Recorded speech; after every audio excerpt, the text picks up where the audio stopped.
Bonjour à tous, j'espère que vous allez bien parce qu'en tout cas moi ça va super et je pense que la terre entière en a un peu rien à faire. Je n'arriverai jamais à commencer cette vidéo vu le bordel que fout mon chat derrière. Aujourd'hui on se retrouve dans cette nouvelle vidéo où comme vous pouvez le voir je suis pas coiffée pour faire un crash test. Je sais pas si vous faites partie de la même team que moi mais je n'arrive jamais à me faire des boucles. Et l'autre jour je me suis dit vas-y je vais faire un dernier essai avec un boucleur. Et puis finalement je me suis dit la flemme de dépenser 40 € dans un boucleur sachant que j'y arriverai pas. Et je suis tombée sur un boucleur sur Amazon. Alors je tiens juste à préciser que cette vidéo n'est pas du tout sponsorisée ou autre, j'ai acheté moi-même le boucleur. Je voulais juste en faire une vidéo test pour tout simplement ceux qui se demanderaient si ça vaut le coup de l'acheter. Donc je suis tombée sur un boucleur et quand je l'ai vu je me suis dit ouais. Je vais pas vous mentir, je me sens pas convaincue. Mais dans le doute, ça peut être sympa de tester ça en direct. Si comme moi vous êtes hyper nul pour les boucles, c'est l'occasion de tester ça. Donc c'est un boucleur Babyliss. D'ailleurs, gros big up à Babyliss qui sont très forts en marketing puisque j'ai réussi à tomber dedans. Le boucleur était annoncé à 100 €, ce qui est quand même hyper cher et j'aurais pas mis 100 €. Et il y avait un truc barré avec écrit 50 €. Donc je pense très clairement que c'est du marketing. Auquel cas, bravo Babyliss puisque vous avez réussi à me faire tomber dedans. Et si c'est pas le cas, écoutez, 50 €, ça va pour un boucleur, même si je vous avoue que en tant que pince, ça m'a un peu embêté de les sortir. Donc le boucleur est un boucleur comme ceci. Voilà, il y avait plusieurs couleurs et je me suis dit, allez, je vais partir pour le rose parce que c'est ma couleur préférée. Et je viens de le recevoir du coup de Amazon. Comme ça, il y avait mon adresse ici, donc voilà, on va ouvrir ça ensemble et nous allons le tester. Donc pour ceux qui ne sont pas au courant, moi je porte des extensions qui sont des vrais cheveux, attention. C'est des extensions à anneaux. Si ça vous intéresse une petite vidéo, n'hésitez pas à me le dire en commentaire. Et si vous en avez rien à faire, et je ne vous en voudrais pas. Donc ma vraie longueur en fait s'arrête là, vous allez le voir. Et ma fausse longueur va en dessous de la poitrine. Mais une fois coiffée, ça ne se voit pas du tout. Et j'espère que je vais réussir les boucles. Donc le petit boucleur. Oula. Donc il y a dedans la notice.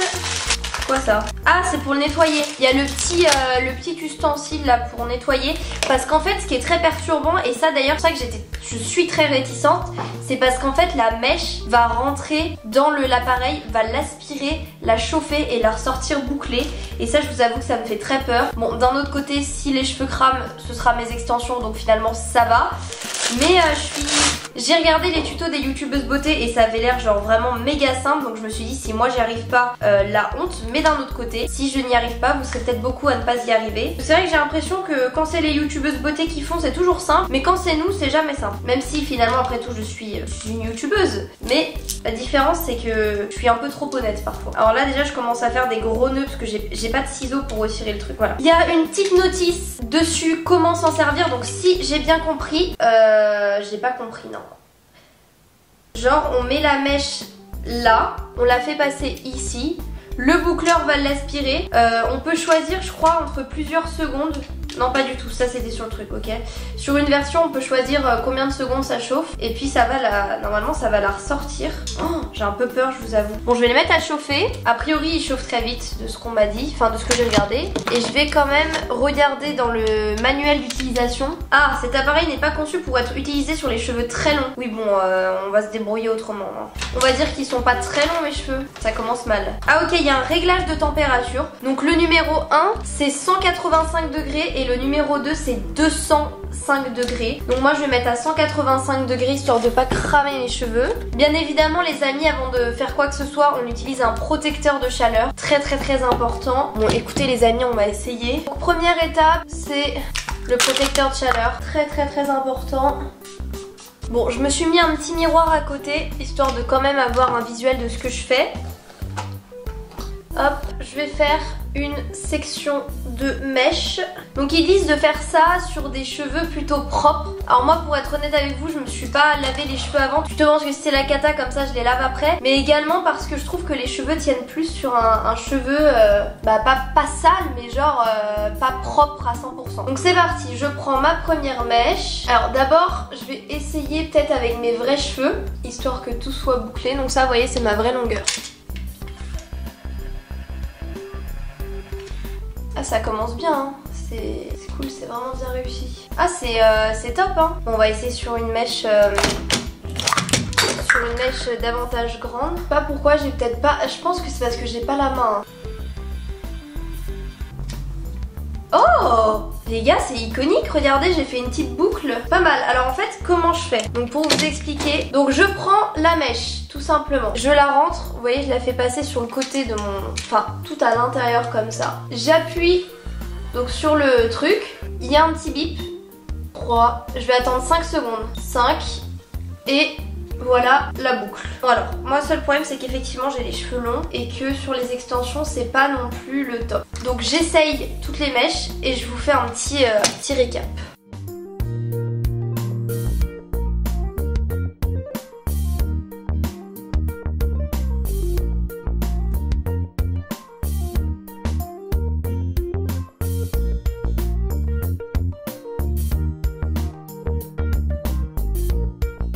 Bon les amis, débrief sur ce boucleur puisque je viens de me faire des boucles. Alors je suis un peu déçue parce qu'à la caméra on dirait que j'ai les cheveux hyper jaunes et que c'est tout moche, mais alors qu'en vrai... Alors j'ai essayé de faire un wavy et avoir des boucles assez basses et un peu détachées tout simplement parce que bah voilà, j'ai les cheveux très longs et que ce n'est pas recommandé pour les cheveux aussi longs que moi. Ce que je retiens c'est que je suis vraiment agréablement surprise de cet appareil. Je m'attendais vraiment à ce que ce soit pourri pour tout vous dire, et comme quoi il faut vraiment pas se baser sur ce qu'on peut penser aux premières impressions, puisque là ce boucleur est clairement une réussite 10 sur 10. Là où c'est un peu plus compliqué c'est pour les mèches sur le dessus qui sont un peu plus courtes pour que la boucle soit jolie, mais regardez moi ces petites boucles, et encore vraiment c'est la première fois de ma vie où je me fais des boucles toute seule parce que d'habitude il y a un côté que j'arrive mieux que d'autres. Donc là les deux côtés ont l'air assez homogènes et je suis hyper contente. Franchement les gars, je vous recommande de ouf ce boucleur si comme moi vous êtes pourris pour les boucles. En termes de temps, je dirais que j'ai mis 30 minutes pour tout faire. Et je pense que si vous voulez vraiment un résultat magnifique et que vous prenez vraiment votre temps, je pense qu'il y en a pour 45 minutes. Mais c'est vraiment choquant à quel point je suis hyper ravie. Genre c'est un truc de fou. Maintenant en termes de poids, donc je m'attendais à ce que le boucleur soit plus lourd. Ah j'ai loupé par contre ma mèche de devant. Bon c'est pas grave, faites pas attention. Je m'attendais à ce que le boucleur soit vraiment plus lourd, alors qu'en fait pas du tout. J'ai même pas eu mal à la main à force de le tenir ou autre. C'est hyper rapide. Quand la mèche rentre dedans, vous allez entendre 5 bips et au bout du 5e ça va faire un bip un peu plus en continu pour dire relâche ta mèche. Donc c'est hyper intuitif pour le coup. Et voilà, faites bien attention par contre à bien séparer vos cheveux et qu'il n'y ait pas de petits cheveux qui soient aspirés dans le truc et que ça les casse. Mais sinon c'est hyper... Non franchement il est juste génial. Ça y est, je suis réconciliée avec les boucles. Donc voilà, si comme moi vous êtes pourris à faire des boucles, vous n'y arrivez pas, vous perdez patience parce qu'à chaque fois vous tenez mal le boucleur et puis la boucle elle part dans tous les sens. Là celui-là c'est vraiment génial, vous mettez votre mèche, ça l'aspire et ça fait une jolie boucle. Donc voilà, j'espère que ce petit crash test vous aura plu. Moi en tout cas je suis hyper contente de cette découverte et fallait vraiment que je vous la partage. Donc merci d'avoir regardé ma vidéo, je vous fais plein d'énormes bisous. On se dit à très vite dans une nouvelle vidéo et pourquoi pas dans un nouveau crash test. Si vous avez des idées de trucs que vous voulez que je teste ou que vous hésitez à acheter, n'hésitez pas à me les mettre en commentaire et je me ferai un plaisir de les acheter et de les tester pour vous. Voilà, je vous fais plein de bisous.